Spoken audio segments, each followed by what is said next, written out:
no puedo.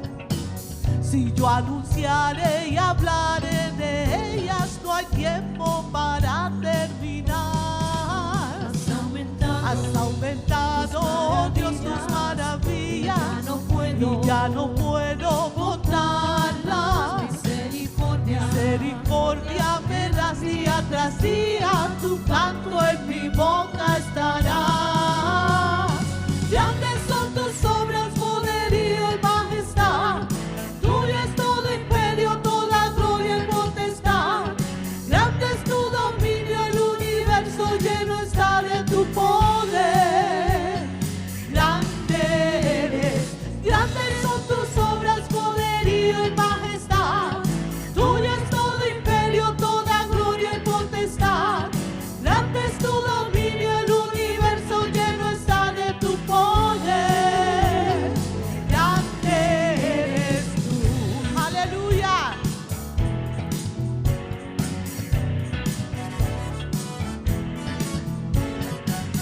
Has aumentado, oh Dios, tus maravillas, enumerarlas no puedo.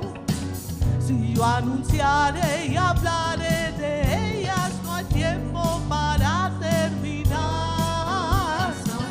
Has aumentado, oh Dios, tus maravillas, y ya no puedo contarlas. Misericordia me das día tras día, tu canto en mi boca estará. Grandes son tus obras, poderío y majestad. Tuyo es todo imperio, toda gloria y potestad. Grande es tu dominio, el universo lleno está de tu poder. Grande eres, grandes son tus obras, poderío y majestad. Tuyo es todo imperio, toda gloria y potestad. Grande es tu dominio, el universo lleno está de tu poder.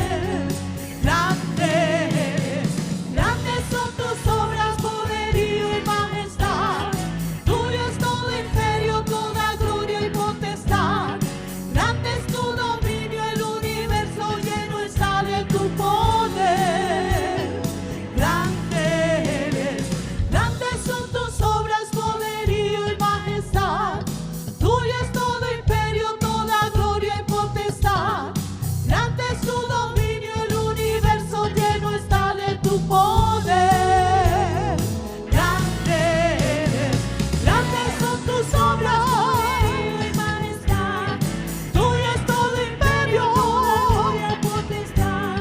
Grande es tu dominio, el universo lleno está de tu poder. Grande eres, grandes son tus obras, poderío y majestad. Tuyo es todo imperio, toda gloria y potestad. Grande es tu dominio, el universo lleno está de tu poder. Grande eres tú. Él es grande. Gloria a Dios, gloria a Dios, gloria a Dios. Señor, te damos gracias en esta mañana por el privilegio que tenemos de podernos reunir en tu nombre, para la gloria y la honra de tu nombre y para edificación de nuestras vidas, a través de tu palabra, Señor, a través de la adoración. Sí, Padre, gracias te damos por cada persona aquí presente, por aquellos que están en sus hogares, por los enfermos, que tú allí, Señor, le ministres, Espíritu Santo, y tú guíes y a cada médico, a cada persona que está ayudando a estas personas, Padre. Gracias te damos, Dios, y en esta mañana tu palabra nos dice: exhorto ante todo que se hagan rogativas, oraciones, acciones de gracias, peticiones por los reyes, por los que están en autoridad, en eminencia, para que vivamos quieta y reposadamente, porque esa es la voluntad tuya, que todos sean salvos y todos vengan al conocimiento de la verdad. Señor, en esta hora como iglesia nos ponemos de acuerdo, clamando por esta situación mundial, Señor, que está atravesando este mundo, Señor.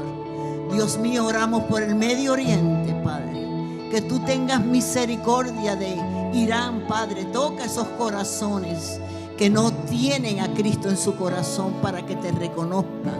Mira Israel, Señor. Mira a cada habitante de todos esos lugares, todo el Medio Oriente que está ardiendo, Señor. Mira, Padre, cada persona que ha perdido un ser querido, que tú los consueles y los fortalezcas. Oramos, Señor, de una manera muy especial, Padre, por nuestra América Latina. Oramos, oh Dios, por Colombia, por estas próximas elecciones, que tú pongas la persona que tenga el temor de Dios, Señor. Oramos, Señor, oh Dios, por Venezuela, por esta situación que está atravesando, que tú guíes y dirijas a cada gobernante, Señor, que ellos te reconozcan a ti, Señor, el único Dios verdadero, y a Jesucristo quien tú enviaste. Oh sí, mi Dios, dale sabiduría para que tomen, Señor, las decisiones correctas, Padre, para el bienestar de las personas y las naciones. Y sobre todo, Señor, a tu pueblo en todos esos lugares. Que tu Espíritu Santo se derrame de una manera especial en todo el mundo, para que podamos, la iglesia, hacer luz y sal de la tierra. Glorifícate también en el pueblo de Cuba. Ten piedad, Señor, de esta situación. Oh Dios mío, guía y dirige. Guarda ese pueblo, guarda a tus hijos allí. Protégelos, Señor, tanta necesidad. Te los encomendamos a ti y te pedimos que tú pongas tu mano de misericordia sobre cada uno de estos países, Centroamérica, Suramérica, las islas del Caribe. Señor, oramos por el continente asiático, el continente americano. Oramos por todas las naciones. Señor, venga tu reino a cada pueblo, a cada nación y a cada tribu. Donde quiera que haya un alma, Señor, que no te conoce, por ella estamos intercediendo y reclamándola para ti, Señor, para que te conozcan a ti y pidiendo un avivamiento mundial. Señor, yo sé que tú estás haciendo cosas nuevas, porque tu venida está a las puertas, Señor. Entre más oímos de todo esto que está sucediendo, son señales. Y queremos estar como iglesia preparados, Padre, y estar pensando más en la ciudadanía que tenemos allí para guardar nuestra vida y trabajar y alcanzar las almas para el reino. Gracias te damos, Señor. Bendice cada uno de mis hermanos aquí presentes y a nuestro hermano que va a traer la palabra, Señor, que con denuedo y confianza lo haga. Señor, mira, abrimos nuestros corazones en esta mañana para que tu Espíritu Santo, Padre, nos dé de tu gracia en esta hora y podamos ser fortalecidos en el poder de tu Espíritu. En el nombre de Jesús. Amén y amén. Gloria a Dios. Un aplauso fuerte al Señor. Así que, ¿cómo están, hermanos? ¿Qué tal la semana? Nuestros muchachos ya se fueron de vacaciones, terminó el año escolar, así que van a estar una temporada con nosotros en casa, para aquellos que todavía los tienen en la escuela. Pero para aquellos que ya están más grandecitos, todavía sigue el proceso universitario. Hermanos, en esta mañana, otra vez, es un privilegio bien grande el que uno tiene, el de poder compartir las Escrituras con otros. Y en esta mañana, hermanos, voy a tomar prestado de la versión contemporánea en inglés para el título del mensaje de esta mañana, que está en el Salmo 145, verso 4. Ahora lo van a poner en pantalla. Continuando con la línea del tema, ¿se acuerdan? Todavía no hemos terminado. Una ciudad asentada sobre un monte no se puede esconder. Pero el título de esta mañana, como les dije, voy a estar tomándolo prestado del Salmo 145, de la versión contemporánea en inglés, que dice: cada generación anunciará a la siguiente tus maravillosas y poderosas hazañas. Quiero que preste atención en esta mañana. Cada generación anunciará a la siguiente tus maravillosas y poderosas enseñanzas. Eso está en el Salmo 145, el verso 4. Y con la ayuda de Dios y la asistencia del Espíritu Santo, en esta mañana vamos a tocar un poquitín acerca de historia, el Antiguo Testamento. Vamos a ver el por qué el pueblo de Israel se secularizó en el pasado, especialmente las 3 generaciones que salieron después de salir de Egipto. Y la segunda parte que vamos a seguir viendo, a Dios mediante nos dé el tiempo, ¿cuál es el asunto fundamental del discipulado? ¿Okay? Vamos a estar viendo por qué es importante en el discipulado la transformación o el cambio del individuo. ¿Se acuerdan lo que dijo nuestro amado Salvador? De ir a ser discípulos a las naciones y que había que enseñarles a guardar todas las cosas como Él lo había mandado. O sea, ¿qué tiene que ver esta segunda parte? La transformación, el cambio de todo individuo. Y por último, hermanos, vamos a tratar de ver cómo discipular de acuerdo a las Escrituras. ¿Dónde hemos de comenzar? Si bien sabido es que la evangelización es de forma simultánea, pero como todos bien sabemos, siempre tiene un lugar de partida. Vamos a estar aprendiendo, si Dios lo permite en esta mañana, dónde hemos de comenzar y cómo hemos de discipular de acuerdo a las Escrituras. Así que vamos a orar en esta mañana. Amado Dios, te damos gracias en esta mañana por la abundancia de tus bondades y de tus misericordias para con nosotros. Te damos gracias, bendito Dios, porque esta semana nos has bendecido ricamente y aún al levantarnos, bendito Dios, tu provisión no ha faltado. Te damos gracias por la salud de nuestros cuerpos, bendito Dios, y aún, bendito Dios, en medio de nuestras circunstancias adversas, nuestros temores, nuestras fragilidades, levantamos nuestras manos en esta mañana para darte gracias, sabiendo que tu fidelidad, bendito Dios, permite que tu presencia esté al lado nuestro, aun cuando no te sintamos o no te veamos, permaneces al lado nuestro, porque tu palabra lo establece así, que tú estarías con nosotros todos los días hasta el fin. Y en esta mañana te rogamos, Padre, con corazones humildes, que tengas a bien abrir nuestro entendimiento para que podamos ver las maravillas de tu ley. Y en la medida que leemos tu palabra, bendito Dios, píntalas en nuestro corazón, grábalas en nuestro corazón, de manera que tu Espíritu Santo pueda recordarnos de continuo las cosas que tú has dicho, a guiarnos a toda verdad y a toda justicia y a dejarnos saber las cosas que han de venir, de tal manera que siempre como pueblo tuyo estemos apercibidos de tus tiempos, de tal manera que podamos ser diligentes, como dice tu palabra, no perdiendo el tiempo, sino seamos sensatos y entendidos en cuál sea la buena voluntad tuya, para glorificar tu nombre, honrarte a ti en todo lugar, en todo momento y en todas circunstancias. En el nombre de Jesús, Padre, oramos y te damos gracias. Amén. Ok, hermanos, como les dije, en esta mañana vamos a continuar con la línea. Y ahí está el Salmo: generación a generación celebrará tus obras y anunciará tus poderosos hechos. Cosa que en la versión contemporánea en inglés dice: anunciará a la siguiente generación. Esa es nuestra labor, hermanos, del discipulado, preparar a las nuevas generaciones. Ok, y en esta mañana, hermanos, como les dije hace unos minutos, vamos a estar viendo primero por qué Israel se secularizó de tal manera. Y la razón por la que digo esto, hermanos, es porque se acuerdan el primer día que yo hablé acerca de este tema, es que como iglesia hemos sido muy efectivos en la evangelización. El 65% de esta nación profesa el cristianismo, pero cada vez vemos nuestra nación más secularizada. Y cuando digo secularizada es que nos parecemos que no hay diferencia casi entre el mundo y nosotros los hijos de Dios. Y dijimos que la consecuencia es el hecho de hemos sido flojos en cuanto al discipulado. Y el discipulado, hermanos, como dije hace unos minutos, tiene que ver con la transformación y el cambio. El filósofo chino Confucio decía esto: si usted está planeando para el futuro, decía, por un año, si usted planea el futuro por un año, siembre una semilla. Si usted está planeando el futuro para 10 años, Confucio decía, planta un árbol. Pero también dijo, mas si planearan para 100 años, dijo, educa a los niños.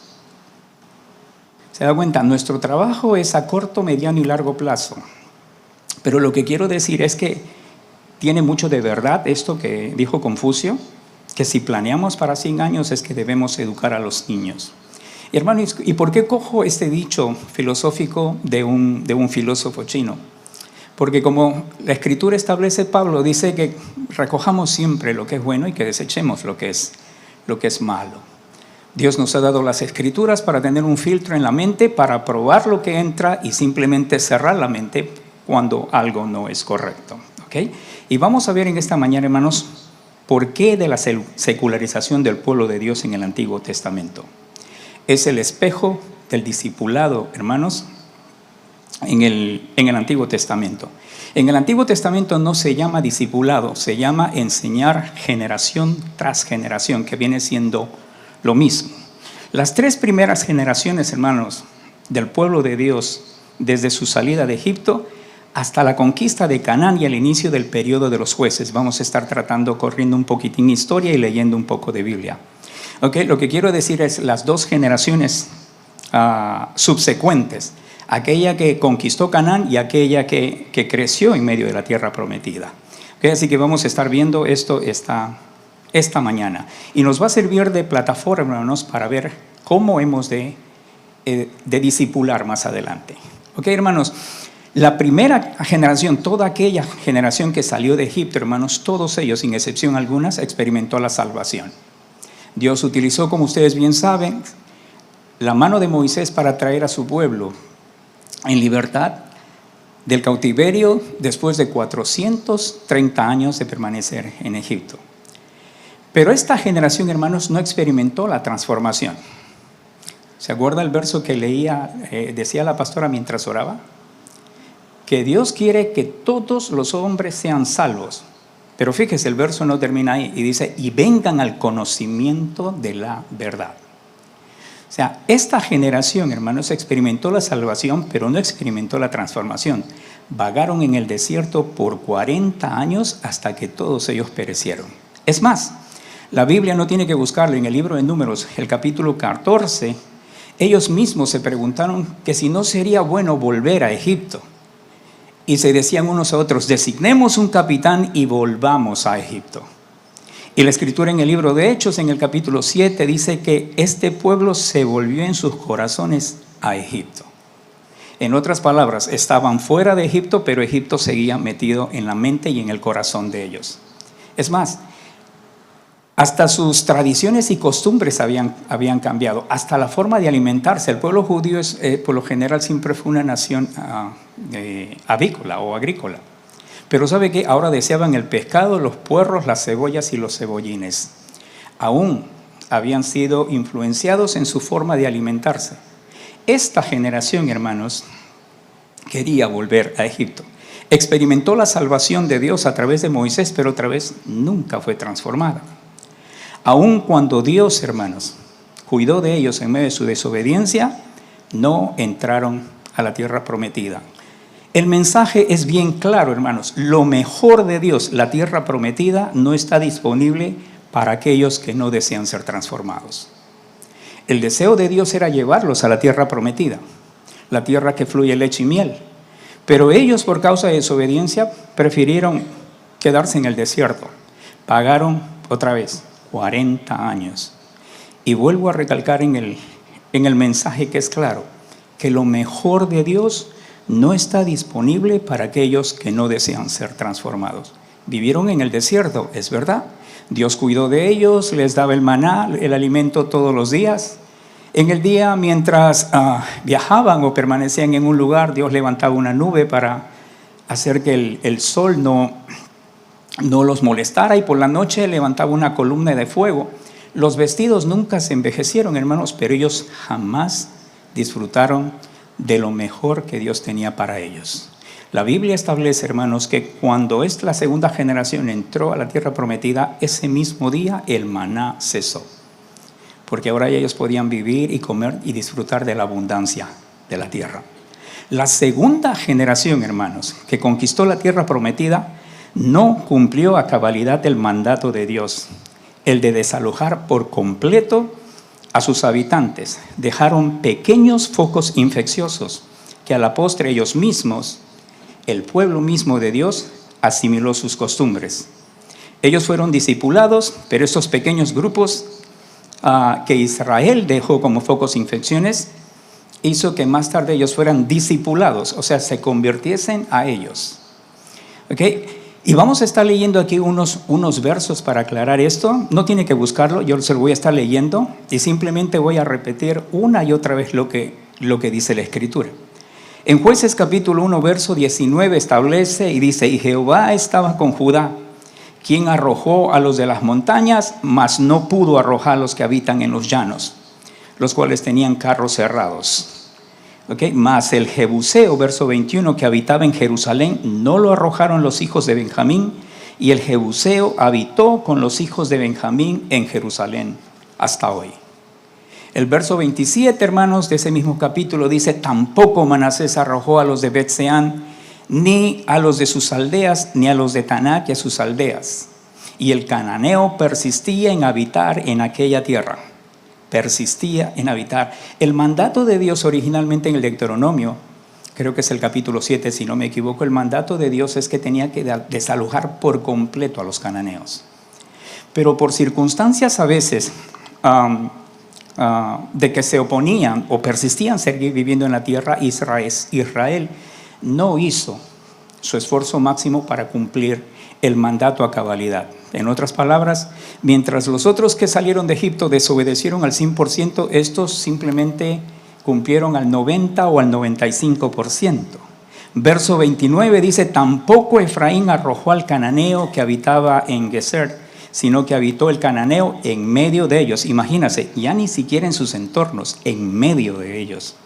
Verso 30, tampoco Zabulón arrojó a los que habitaban en Quitrión, ni a los que habitaban en Naal, sino que el cananeo habitó en medio de él y le fue tributario. ¿Okay? Tampoco Aser arrojó. ¿Y por qué está nombrando cada una de estas tribus, hermanos? Porque a cada uno de ellos Dios se le había asignado una heredad. Y cada uno de ellos era responsable de limpiar su territorio y tomar posesión de ella. ¿Okay? En el plano natural, hermano, lugar que la iglesia no ocupa, otro lo va a ocupar. Y usted sabe, por lo general, quién es el que está detrás en nuestro país y en el mundo entero, detrás de la educación, detrás del arte, detrás de la ciencia. Si nosotros no ocupamos esos lugares, hermanos, otro, el enemigo de nuestras almas, ha de ocuparlo. Verso 31 dice: tampoco Aser arrojó a los habitantes de Aco ni a los que habitaban en Sidón. Y moró Aser entre los cananeos que habitan en la tierra, pues no los arrojó. Verso 33, tampoco Neftalí arrojó a los que habitaban en Bet-Semes, ni a los que habitaban en Bet-Anán, sino que moró entre los cananeos que habitan en la tierra. Verso 34, los amorreos acosaron a los hijos de Dan hasta el monte, y no los dejaron descender a los llanos. Y el amorreo persistió en habitar en el monte de Eres. Capítulo 2, del libro de Jueces. Dice: el ángel de Jehová subió de Gilgal a Boquim y dijo: yo os saqué de Egipto y os introduje en la tierra de la cual había jurado a vuestros padres, diciendo: no invalidaré jamás mi pacto con vosotros. Y aquí está la condicionante: con tal que vosotros no hagáis pacto con los moradores de esta tierra. Hermanos, hacer pacto con los moradores de la tierra no necesariamente significa simpatizar con ellos, sino dejarlos que habiten en medio nuestro y dejen hacer lo que ellos crean conveniente hacer. Por ejemplo, nuestra educación en nuestro país ha cambiado rotundamente. Al extremo, hermanos, que usted pregunta a un muchacho de la escuela o que defina lo que es una mujer y no sabe definir lo que es una mujer ahora.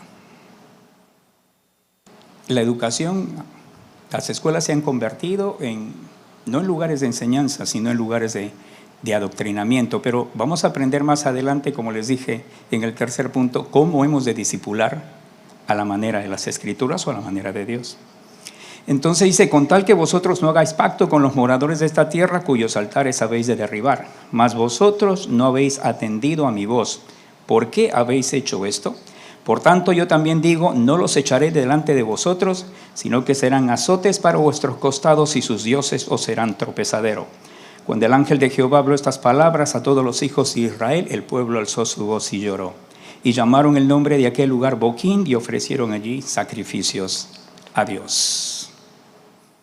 Hermanos, en esta generación el mensaje es bien claro. ¿Se acuerdan? El mensaje en la primera generación fue que lo mejor de Dios no está disponible para aquellos que no quieren ser transformados.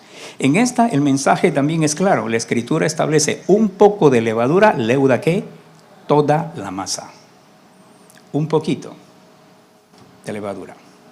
Ellos dejaron esas porciones de levadura, hermanos, que a la larga fueron de azotes a ellos. Y la tercera generación prácticamente fue totalmente secularizada. O sea, fueron transformadas al modelo de Canaán. Fíjese lo que dijo John Wesley, hermanos: lo que una generación tolera, la otra generación lo abraza. Esta tercera generación, ya que estuvo instalada en Canaán, hermanos, establece que Josué ya había fallecido y toda aquella generación. Y después de ellos, hermanos, se levantó otra generación. Esta es la tercera generación totalmente secularizada. En ese mismo capítulo, hermanos, usted encontró que el pueblo de Israel que salió de Egipto ahora vuelve a estar en las mismas condiciones, totalmente secularizada. ¿Por qué? Sus padres simplemente, ¿qué hicieron, hermanos? Toleraron estas cosas y esta nueva generación abrazó todas esas costumbres. El verso 10 dice, en este mismo capítulo, y se levantó después de ellos otra generación. Fíjese, hermano, otra generación, la tercera. Dice que no conocía a Jehová ni a la obra que él había hecho por Israel. Después, en inglés la palabra es then. O sea, como resultado o la consecuencia del hecho de no conocer a Jehová ni la obra que él había hecho por Israel, entonces, hermanos, la Biblia dice que Israel hizo lo malo ante los ojos de Jehová. De acuerdo a este verso, hermanos, pregunto, ¿okay? ¿Cuál es el origen de la maldad? El verso lo dice. Se levantó otra generación que no conocía a Jehová ni la obra que él había hecho por Israel. Después, Israel hizo lo maldad ante los ojos de Jehová. Ese es el origen de la maldad. ¿Dónde tiene su origen la maldad? El hecho de no conocer a Jehová ni las obras que él ha hecho en el pasado. Hermanos, pero no era un desconocimiento total, porque Jehová pasó a ser uno entre sus muchos dioses. Se habían olvidado ya de Deuteronomios capítulo 6, el verso 4, que establecía: oye Israel, Jehová nuestro Dios, Jehová uno es. Ahora Jehová había pasado a ser uno entre los muchos dioses. ¿Y por qué digo esto, hermanos? Porque la Biblia dice que se levantó una generación que no conocía a Jehová. Y el verbo, hermanos, en hebreo, la palabra conocer, es la misma que se utiliza en Génesis capítulo 4, cuando se habla de que Adán conoció a su mujer y su mujer concibió y dio a luz a su hijo Caín. En otras palabras, Israel había dejado de intimar con su Dios. Y como había dejado de intimar con su Dios, Jehová Dios pasó a ser uno más entre todos los demás dioses. Y el verso sigue diciendo: y sirvieron a los Baales. Fíjese que está en plural. De ser un país monótono. Otra vez, Deuteronomio 6:4. Shema Israel, oye Israel. Oye Israel, Jehová nuestro Dios, Jehová uno es. Adonai Elohim, Jehová Dios uno es. Adonai Echad, Dios es uno. Dice que sirvieron a los Baales. ¿Cuántos dioses, hermanos? ¿Okay? Se olvidaron otra vez del Deuteronomio del capítulo 6, el verso 4.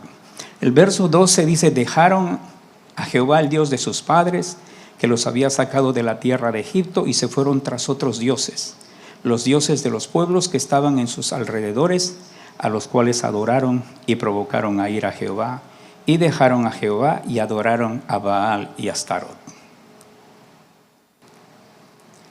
Imagínense, salieron de Egipto después de 430 años. Estaban clamando por una salvación. Y cuando se llega a esta tercera generación, vuelven a ser secularizados, porque sus padres, la generación, dejaron pequeños focos infecciosos. Yo les enseñé un video a mis estudiantes hasta hace no mucho en la escuela dominical, de un hijo que le pide a su padre ir a ver una película. Y él le dice: tiene un poquitito de violencia, tiene un poquitito de sexo, tenía un poquitito de todo. Y entonces su papá le prepara un pastel y se lo da a comer a su hijo. Y cuando su hijo come, hace un mal gesto y dice: esto sabe feo. Y su padre le dice: no te preocupes, que solo tiene un poquitito de esto. La generación que conquistó Canaán, hermanos, dejó focos infecciosos y al final la generación próxima terminaron siendo discipulados. Yo vuelvo a repetir lo que el hermano Darrell Miller dijo: si la iglesia no discipula al mundo, el mundo va a discipular a la iglesia. Y vuelvo otra vez, hermanos, y quiero ser contundente en esto. Teniendo 65% de profesantes del cristianismo aquí en esta nación, no había por qué estar en las condiciones en que nuestra nación está, en todos sus niveles. ¿Ok? Entonces, la Biblia establece, hermanos, el resultado de todo esto es que es el furor de Jehová que trajo consigo derrota y pobreza. Y se incendió contra Israel, dice, el furor de Jehová, el cual los entregó en manos de robadores que los despojaron y los vendió en manos de sus enemigos de alrededor. Ellos volvieron, hermanos, otra vez a vivir en atadura, en esclavitud y en aflicción. Y no pudieron hacer ya frente a sus enemigos. Por donde quiera que salían, la mano de Jehová estaba contra ellos para mal, como Jehová había dicho y como Jehová se lo había jurado, y tuvieron gran aflicción. Cuando usted lee el capítulo 13 del libro de los Hechos, hermanos, dice el escritor: después, como por 450 años les dio jueces hasta el profeta Samuel. O sea que la esclavitud dentro de la tierra prometida aún fue más prolongada que la que tuvieron en Egipto. En Egipto permanecieron por 430 años. En el periodo de los jueces pasaron 450 años. ¿Y saben qué? Esta era gente que había conocido a Dios. Es lo que seríamos los cristianos hoy en día. Volvieron otra vez a vivir en ataduras. Yo me acuerdo cuando ocurrió el 9/11 aquí. Todo el mundo se preguntaba dónde está Dios y por qué nos pasaba esto. La hija de Billy Graham en una entrevista dijo: pero si nosotros le dijimos, no te queremos en nuestras escuelas, no te queremos en el gobierno, no te queremos en la educación, quitaron la oración, quitaron cualquier del gobierno, no se puede tener un símbolo cristiano. Entonces, ¿por qué nos preguntamos dónde está Dios ahora? Imagínense, hermanos, Dios nunca nos deja, a pesar de que muchas veces somos desobedientes. ¿Se acuerda? En el desierto, Dios no los abandonó. Aún estando en desobediencia, cuidó de ellos, proveyó sus necesidades. Nunca los abandonó. Uno de los soldados en la guerra civil norteamericana dijo al presidente Abraham Lincoln: me preocupa que Dios no esté con nosotros. Y Abraham Lincoln dijo: eso a mí no me tiene con cuidado. Lo que a mí más me tiene con cuidado es que si nosotros estamos con Dios. Una cosa es que yo tenga a Dios en mi agenda y otra cosa es que yo esté en la agenda de Dios. ¿Me explico? Entonces, hermanos, Israel volvió otra vez a vivir 450 años de esclavitud. Esta vez no estaban en Egipto, estaban dentro de la tierra que Dios los había entregado. Si pues nosotros podíamos traducir esto, hermanos, a tiempos actuales, diríamos dentro de la iglesia. El periodo de los jueces, hermanos, tuvo una duración aproximadamente, como ya dije, de 450 años. Es decir, duró más tiempo. El cautiverio duró aún mucho más que el hecho de estar en Egipto. La enseñanza otra vez aquí es bien clara, hermanos. El pueblo de Dios secularizado no se diferencia en nada de aquellos que están en el mundo.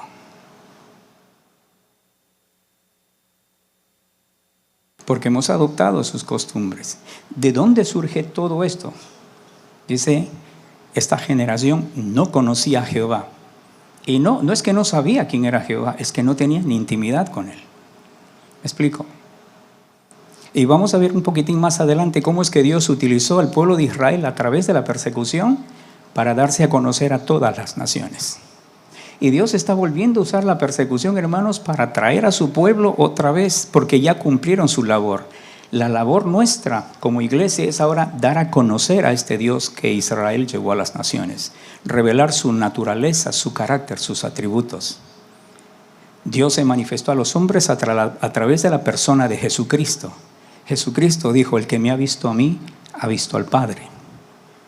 Nosotros estamos supuestos a mostrar al mundo, hermanos, a revelar a este Dios, que muchos de ellos han oído de él, ¿Se acuerdan cuando Pablo habló a los atenienses? Ellos tenían una imagen y decía, al Dios no conocido.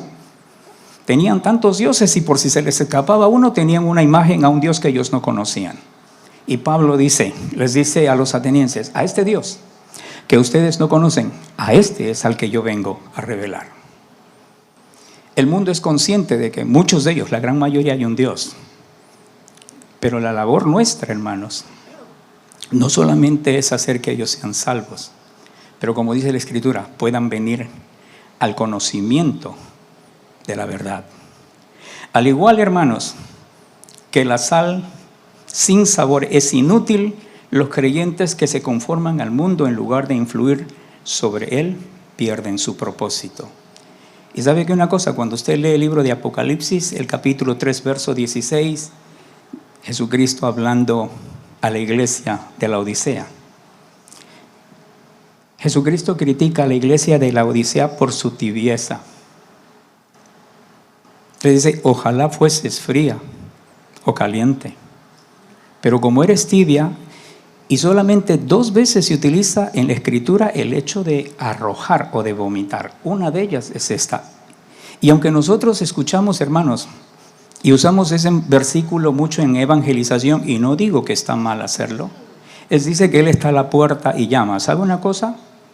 El dueño de la iglesia, hermanos, nosotros le hemos cerrado la puerta y Él está afuera. ¿Y sabe qué? Es una iglesia que está lleno de orgullo y de soberbia, porque dice aquí, yo digo que soy rica y no tengo necesidad de nada. Y Jesucristo le dice, ¿no sabes tú que eres pobre y desventurada? Es una iglesia que ha sacado a Jesucristo. El desconocimiento de Jesucristo, del carácter de la persona de Jesucristo, no está más, hermanos, en dicha iglesia.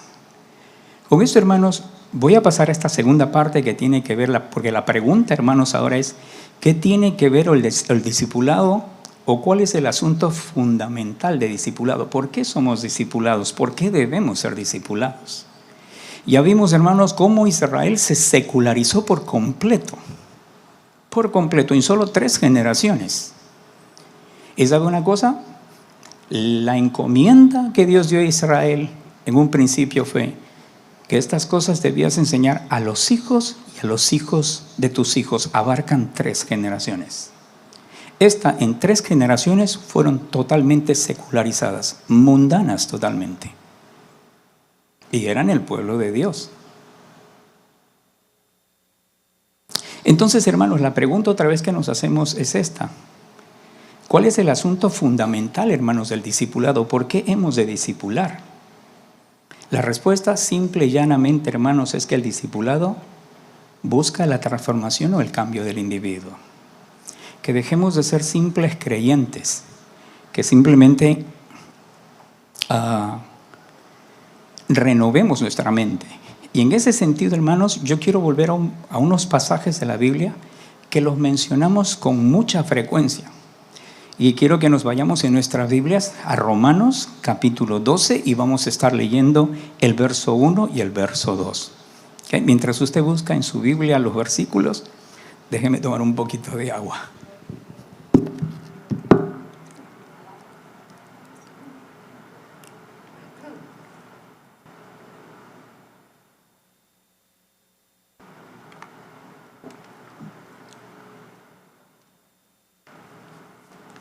¿Ya lo tiene, hermanos? ¿Ya lo tiene? Romanos 12. Cuando lo tengan, dicen amén. Ok, Romanos 12, vamos a estar leyendo el versículo 1 y el versículo 2. Dice que, verso 1, así que hermanos, aquí está Pablo hablando. Os ruego por las misericordias de Dios que presentéis vuestros cuerpos en sacrificio vivo, santo, agradable a Dios, que es vuestro culto racional. Y quiero leerles la versión, hermanas, palabra de Dios para todos. El mismo verso dice, por eso, hermanos, puesto que Dios nos ha mostrado tanta misericordia, les ruego que entreguen todo su ser como sacrificio vivo a Dios. Esa ofrenda, que es su vida, debía estar dedicada solamente a Dios para poder agradarle. Esta clase de adoración es la que realmente tiene sentido.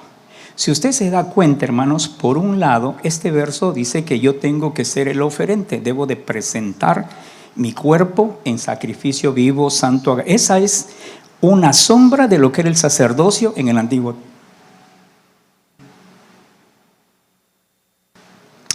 Esa era la labor del sacerdocio en el Antiguo Testamento, el de presentar la ofrenda.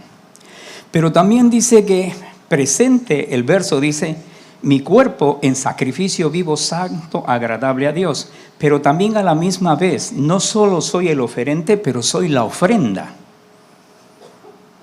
para el sacrificio. Al mismo tiempo, soy sacerdote porque presento la ofrenda, pero a la misma vez soy ofrenda porque me presento a mí mismo.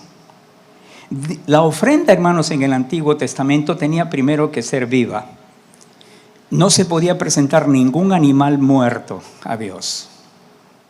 Toda ofrenda animal tenía que ser viva, pero no solamente tenía que ser viva. Lo segundo, hermanos, la ofrenda tenía que ser apartada para Dios, es decir, sin defecto alguno, tenía que ser santo.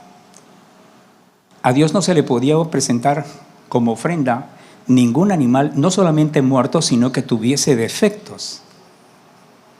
Tenía que ser viva y tenía que ser santa, sin defecto alguno. Tercero, hermanos, cuando dicha ofrenda se consumía en el fuego del altar de bronce donde se presentaban las ofrendas, el olor del sacrificio, la Escritura establece, subía en olor fragante, agradable a Dios. ¿Se da cuenta? Y Pablo utiliza esto mismo en Romanos 12:1 para decir cómo hemos de adorar a Dios. Para el apóstol Pablo, hermanos, esa sombra del pasado, del sacerdocio, porque somos eso. ¿Se acuerda lo que dice Pedro? Mas vosotros sois, ¿qué cosa? Nación santa, ¿qué más dice? Real sacerdocio. Ok, todo eso que ustedes ya saben. Okay. Nosotros seguimos cumpliendo, aunque las liturgias han cambiado, muchas de ellas ya no se practican, el contenido, hermanos, sigue siendo el mismo.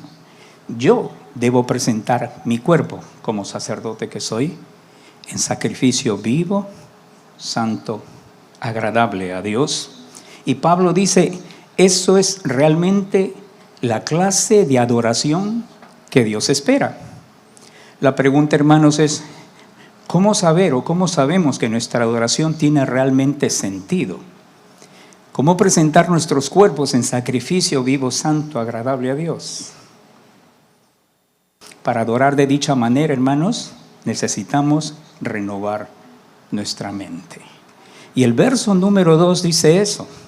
Verso número 2, Pablo dice, no os conforméis a este siglo, sino transformaos por medio de la renovación de vuestro entendimiento, para que comprobéis cuál sea la buena voluntad de Dios, agradable y perfecta. La pregunta, hermanos, es ¿por qué tenemos que renovar nuestro entendimiento? Porque, hermanos, de acuerdo al verso, si no hay renovación de nuestro entendimiento, no hay transformación. Dice que dice el verso, transformaos por medio de la renovación de vuestro entendimiento. Si no hay una renovación de nuestro entendimiento, no podemos experimentar transformación. Seguimos pensando como gente secularizada o como cuando venimos del mundo. Y a veces, hermanos, aún ni nuestras buenas intenciones son suficientes para agradar a Dios. ¿Se acuerda de Abraham? Dios le había prometido a él un hijo, pero Abraham tuvo la buena intención, o Sara, mejor dicho, tuvo la buena intención de entregarle a su criada. ¿Y sabe una cosa? Ustedes saben quién nació. Ismael. Oramos en esta mañana por el pueblo judío. Son hermanos, descendientes del mismo padre, pero mire, la buena intención de Sara, lo que ha provocado en el Medio Oriente, que hermanos del mismo padre se estén cogiendo a trompadas. Y es una guerra a muerte de control de territorio. Lo mismo que ocurre en nuestro ser interior. El hombre nuevo que ha nacido de nuevo y este cuerpo que siempre está en oposición para vivir en obediencia y sumiso a la voluntad de Dios. Dice, hermanos, porque el verso también dice, sin la renovación de nuestro entendimiento, seguiremos, aunque seamos creyentes, aún conformados a los patrones del mundo. Por eso el verso 2 empieza diciendo, no os conforméis a este siglo. Sin renovación otra vez de entendimiento, hermanos, no hay transformación. Sin renovación de la mente, hermanos, seguimos siendo creyentes, pero no transformados. Y se da cuenta lo que dice la palabra renovados. Y esa palabra renovar, hermanos, es una palabra compuesta. Son dos palabras en una. Renovar, volverla a hacerla nueva. ¿Qué es lo que realmente significa el arrepentimiento? La palabra en griego es metanoia. Cada vez que yo reemplazo mis pensamientos por la verdad de Dios, yo experimento un arrepentimiento. ¿Cuál es el consejo de Pablo? Pablo dice, la palabra de Cristo more abundantemente en vosotros.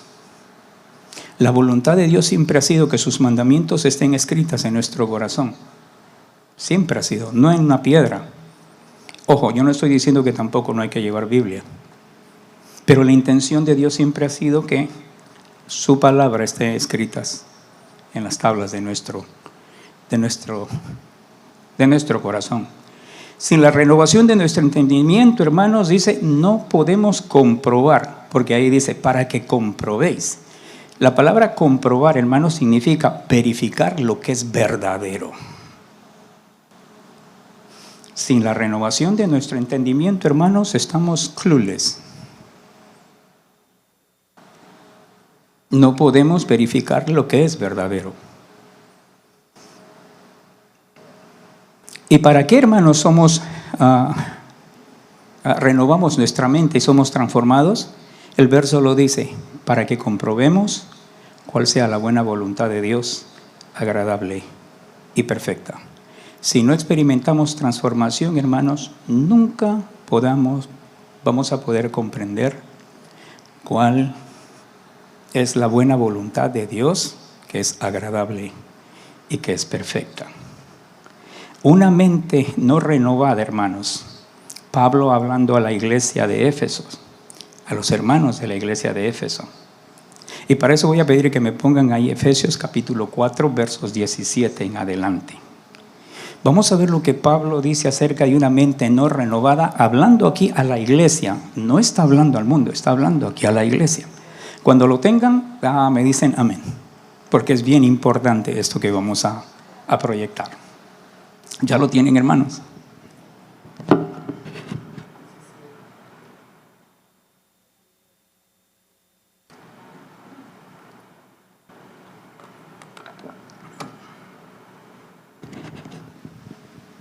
Efesios 4, 17 en adelante. ¿Lo tienen, hermanos?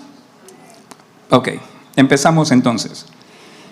Pablo dice, esto pues digo y requiero en el Señor. Lo que Pablo está diciendo, más allá de darles un buen consejo, porque Pablo dice, esto pues digo. Pablo demanda de ellos algo más. Dios no da buenos consejos, hermanos, aunque es bueno haciéndolo. Él da mandamientos, igual que Pablo dice, pero esto requiero de ustedes. Dice que ya no andéis como los otros gentiles. Fíjese, hermano, que la expresión ya no andéis está en tiempo presente. Pablo está hablando a la iglesia. Al corriente, hermanos, en ese momento que Pablo está escribiendo esta carta, algunos de los hermanos continuaban viviendo como los otros gentiles. Y Pablo le dice, ya no andéis como los otros gentiles. No, que no conocen a Dios, que no han experimentado ninguna transformación. En el tiempo de Pablo, hermanos, solo se dividía el mundo entre dos, los gentiles y los judíos. Y se solía tratar a los gentiles, aquellos que no conocían nada acerca de Dios. Pues luego Pablo, hermanos, pasa a describir cómo vive un gentil. Dice el verso, ya no andéis como los otros gentiles que andan en la vanidad de su mente. Aquí yo tengo varias traducciones que yo encontré, hermanos, en la palabra de Dios para todos. Dice, se guían por pensamientos inútiles. La Biblia de las Américas dice que viven en la superficialidad de su mente.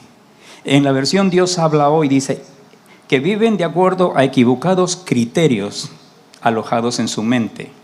La Nueva Biblia Viva dice que andan con la mente nublada. Y la Nueva Traducción Viviente dice, están irremediablemente confundidos. Los gentiles o aquellos que no conocen a Dios tienen la mente de esa manera.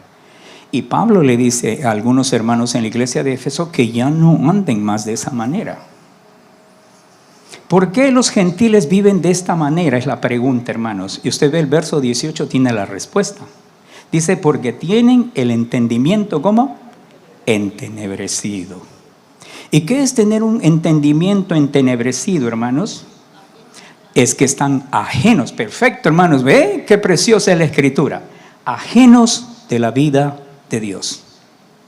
Que no conocen nada acerca. Y otra vez, Pablo está hablando a la iglesia, no está hablando a inconversos. Pero Pablo dice que algunos de los hermanos de Éfeso están viviendo como los gentiles. Ahora, ¿y por qué están ajenos a la vida de Dios, hermanos? Siga leyendo el verso. Por la ignorancia que en ellos hay. ¿Y por qué ellos están en ignorancia, hermanos? Seguimos preguntando a la Escritura. Por la dureza de su corazón. ¿Porque Dios lo quiere, hermano? No. Es porque ellos, ¿qué cosa? Han endurecido el corazón. Y hermanos, si nosotros vamos a ver en estos versos siguientes, ¿qué produce la dureza de corazón? O la pérdida de sensibilidad. Dice, los cuales después que perdieron toda sensibilidad. ¿Sabe una cosa? La palabra ahí en griego se utiliza, una de sus traducciones, la palabra es como crear callo. Cuando una persona crea un callo, no existe más dolor. Es insensible al dolor, es apático, indiferente, indoliente. Dice, las cuales después que perdieron toda sensibilidad, dice, se entregaron a la lascivia para cometer con avidez toda clase de impurezas. La versión en inglés usa la palabra indulge, que es un verbo transitivo. Es ceder a un deseo, a un capricho, tentación, satisfacer los deseos o inclinaciones de alguien. O sea que se complace haciéndolo. Disfruta de aquello que está haciendo. Dice, para cometer con avidez toda clase de impurezas. Así vive un gentil. Como dice la canción, dale a tu cuerpo alegría Macarena, ¿verdad que sí?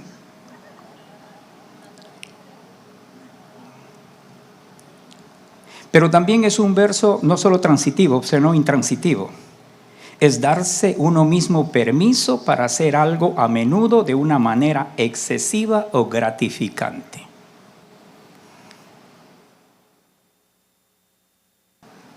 Fíjese la corrección que Dios trae, que Pablo trae a la iglesia, modelando la persona de Cristo. Verso 20. Mas vosotros no habéis aprendido hacia Cristo. Si en verdad, si realmente has experimentado la salvación, dice, y le habéis oído y habéis sido por él enseñados conforme a la verdad que está en Jesús. Verso 22. En cuanto a la pasada manera de vivir, despojaos del viejo hombre. El viejo hombre, hermanos, siempre refleja la forma antigua en que hemos estado viviendo. Fíjese, hermanos, dice que está viciado. Otra vez el verbo está en tiempo presente. Dice que está, al presente está viciado. En otras palabras, pervertido, corrupto, en cuanto a las buenas costumbres de vida. Y ella está conforme a los deseos engañosos. Y Pablo en el verso 23 dice, y renovaos otra vez en el espíritu de vuestra mente. ¿Qué hay que renovar, hermanos? Nuestra mente. Yo le doy un consejo, hermanos, en esta mañana, y esto lo digo yo, no lo dice la Escritura. No pierda a Cristo aquí en la iglesia, o no deje que la iglesia le haga perder a Cristo. Ojo, yo no estoy diciendo que no venga al templo, pero yo puedo venir al templo 40, 50 años y perder a Cristo. ¿Se da cuenta? Judas caminó al lado del mejor maestro que cualquier individuo en estos tiempos hubiese deseado tener. Y sabe una cosa, caminando al lado de Jesús, experimentando milagros y aún comiendo desde su plato, era tan amigo íntimo de Jesús, Ustedes saben cuál fue el fin de Judas. La Biblia establece que Judas, el Salmo, establece de que su amigo más cercano metía sus manos en el plato del maestro. Yo estoy seguro, hermanos, que usted no le deja meter la mano a nadie en su plato a no ser que sea su esposo o su esposa o sus hijos. Tiene que ser una persona íntima a la que usted trata y conoce. Y sabe una cosa, cuando Jesús iba a ser entregado y Jesús les dijo, uno de vosotros me va a entregar, y todos preguntaron, ¿seré yo, maestro? Y Jesús dijo, el que mete su mano en mi plato. ¿Y sabe qué? Judas hizo eso. Era el mejor amigo de Jesucristo. La generación que salió de Egipto, hermanos, pudieron tener el mejor pastor que cualquier otra persona hubiese deseado en el antiguo pacto, Moisés. Y toda esa generación, incluyendo Moisés, no alcanzaron a entrar a la tierra prometida. Por eso mi consejo en esta mañana, hermanos, no haga que la iglesia le haga perder a Jesucristo. Si viene aquí al templo, hermanos, es para escuchar la Escritura, ser edificado y ponerla por obra, memorizarla, digerirla. Yo siempre me he considerado un bereano. Hasta hace poco fui a visitar una iglesia, un templo. ¿Sabe una cosa? No tengo nada en contra de ello, hermanos. Pero ¿sabe qué? No pude tomar notas porque el templo estaba a oscuras. Y ojo, y otra vez yo no digo que eso sea malo. Pero lo que quiero decir es que si yo no veo que está en la Escritura, entonces cuestiono. ¿Se acuerda cuando Pablo llegó a la iglesia de Berea? Los bereanos, dice, abrían la Biblia para ver si lo que Pablo decía era conforme a ella. Usted está llamado a cuestionar aquello que suena raro. Memorizar la Escritura para tenerla en la mente y en el corazón sean un filtro para aquello que no conviene, usted lo rechace. Otra vez, Jesucristo dijo, en su oración última dijo, no te quito que los quites del mundo, sino que los guardes del mal. Jesucristo no trajo a vida a su iglesia para vivir arrinconados, sino para exponernos al mundo y reflejar y enseñar y decir la verdad acerca de Dios. Como Pablo a los atenienses, a ese Dios que ustedes adoran y no conocen. Entonces Pablo dice en el verso 23, y renovaos en el espíritu de vuestra mente. Verso 24, y vestíos del nuevo hombre creado según Dios en la justicia y la santidad de la verdad. ¿Para qué entonces somos transformados, hermanos? Para que podamos comprobar cuál sea la buena voluntad de Dios, agradable y perfecta. Adoramos, hermanos, a la manera o de acuerdo o no de acuerdo a nuestras propias ideas o criterios o nuestras buenas intenciones. Adoramos a nuestro Dios a su manera. Y voy a dejar la última parte para cuando la pastora me invite nuevamente, pero quiero concluir con esto si usted me da 5 minutos. Y quiero ponerlos algunos ejemplos del Antiguo y del Nuevo Testamento.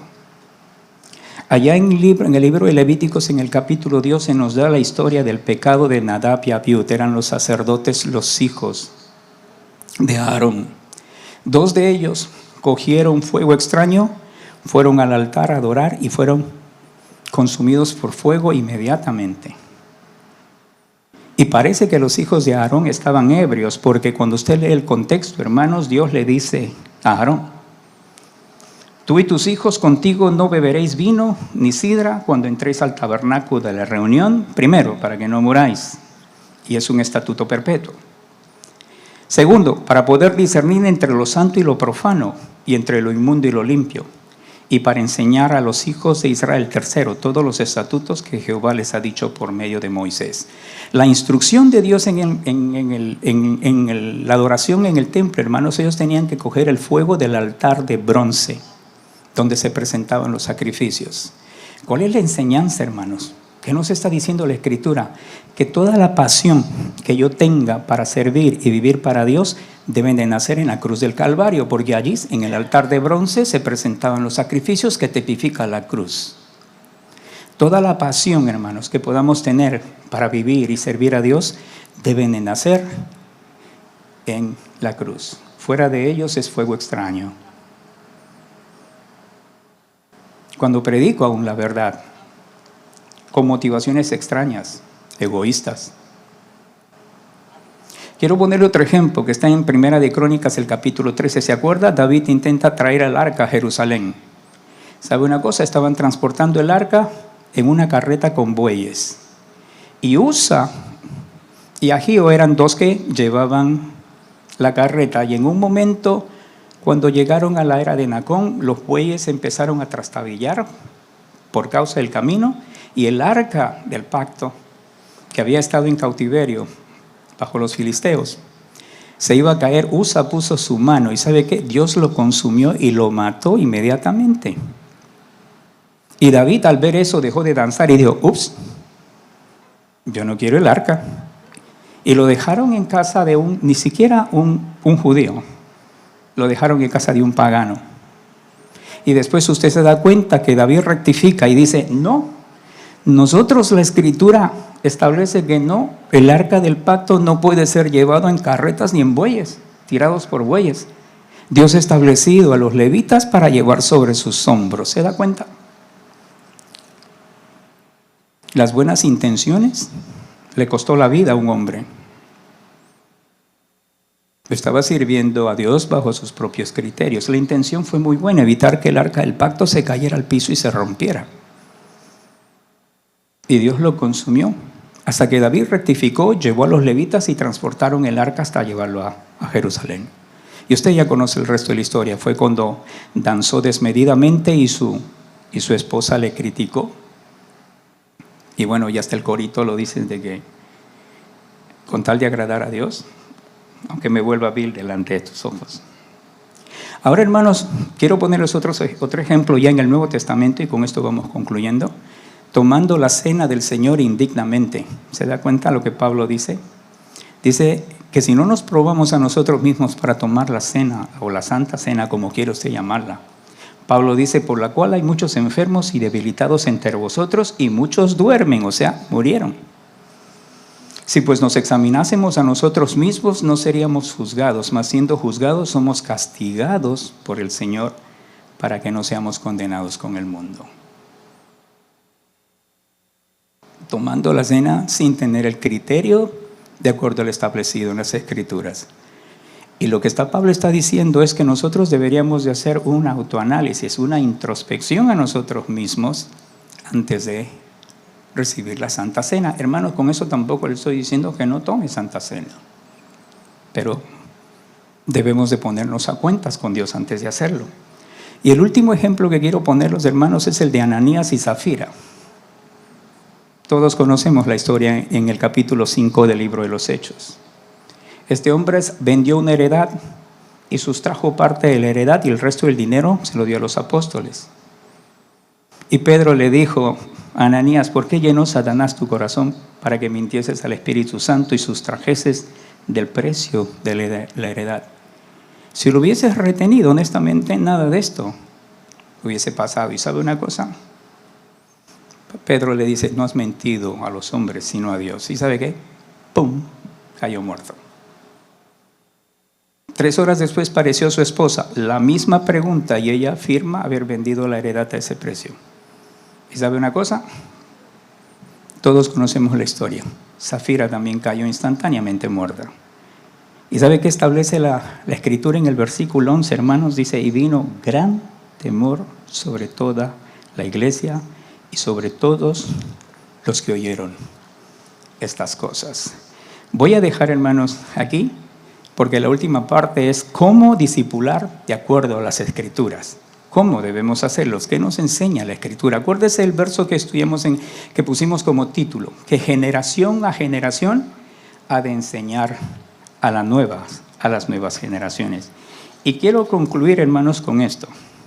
Proverbios 22:6 dice: instruye al niño en su camino, y aun cuando fuere viejo, no se apartará de él. Muchas veces, hermanos, cogemos esto como una promesa, y no deja de ser una promesa.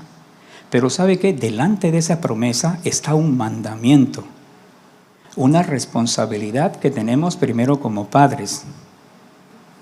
¿Sabe lo que dice? La primera palabra del verso, instruye. Ojo, no es el maestro de escuela dominical, y con eso tampoco digo que es escuela dominical, no es responsable. Pero usted y yo estamos llamados a ¿qué cosa? A instruir a nuestros hijos. Dice, instruye, ¿a quién? Al niño. O sea que hay que comenzar desde muy temprano. En la parte final de este, que vamos a concluir cuando Dios abra las puertas, Pablo le dice a Timoteo, y que desde la niñez ha sabido las Sagradas Escrituras. Esa palabra niñez, hermanos, en el griego es la palabra brefos, que quiere decir niño de pecho. O sea que hay que instruir al niño desde pequeño. Es más, aún dentro del vientre de su madre. Aquí en la iglesia se congregaba hace muchos años atrás unos hermanos de una pareja de esposos de Colombia. Y sabe una cosa, este hombre todos los días, a partir de las 5 de la tarde, tocaba la guitarra al lado de su esposa mientras estaba en el proceso de embarazo. Cuando esta criatura nació, específicamente a esa hora comenzaba un lloro, pero que no se lo podía detener con nada. Los médicos lo revisaron a la pequeña, le hicieron análisis y nada. ¿Sabe lo que esa niña extrañaba, hermanos? El tocar de la guitarra de su padre a esa hora. ¿Se da cuenta? Aún en el vientre de su madre. Dice, instruye al niño. ¿En qué hay que instruirlo, hermano? En su camino. ¿Y cuál es la promesa? Y cuando fuere viejo. Fíjese el alcance que tiene, hermano, la instrucción y empezar desde tan temprano hasta la vejez. Dice, no se apartará de él. Amado Dios, te damos gracias en esta mañana por tu palabra, que es hermosa realmente, amado Dios. Porque otra vez yo no me canso, Padre, de expresar esto, que la ley tuya es perfecta, que convierte nuestra alma y que toda tu palabra, bendito Dios, es inspirada por ti. Tú eres su autor, tú eres la fuente. Padre, es el suspiro, el aliento de vida tuya. Y es útil para enseñar, para redarguir, para corregir, para instruir en justicia, a fin de que el hombre tuyo sea enteramente maduro, preparado para toda buena obra. Los Timoteos, amado Dios, no salen de la nada, son el producto del discipulado, de la enseñanza de tu palabra. Y en esta mañana, bendito Dios, yo ruégote por tu pueblo, por tus hijos, tu iglesia. Padre, que tú tengas a bien cada vez que se abre la Escritura, como decía el apóstol Pablo, tú les abras el entendimiento, bendito Dios, y ellos puedan comprender y entender las maravillas de tu ley. Padre, para que en todo momento nuestra forma de vivir, que es un acto de adoración, pueda glorificar tu nombre donde quiera que vayamos. Que siempre, Padre, podamos darte a ti toda la adoración y el reconocimiento debido a tu nombre, porque todo lo que somos, lo que tenemos, lo que vayamos a conseguir en la vida es por la gracia tuya. Eres tú, amado Dios, quien nos das las habilidades y el talento para ser excelentes en nuestras labores de trabajo. Y aún nos vuelves productivo. Por eso el apóstol Pablo dijo que su gracia, tu gracia no había sido en vano. Antes he trabajado más que todos ellos, no yo, sino la gracia de Dios en mí. Te ruego en el nombre de Jesús que tú nos lleves con bien como nos has traído, Padre, porque nos vamos de este lugar, mas no de tu presencia, porque en la Escritura has dicho que tú vas con nosotros. En el nombre de Jesús, Padre, yo ruego de que esta semana la gracia sobreabundante tuya se derrame sobre tu pueblo y que prospere todo lo que sus manos emprendan para la gloria de tu nombre.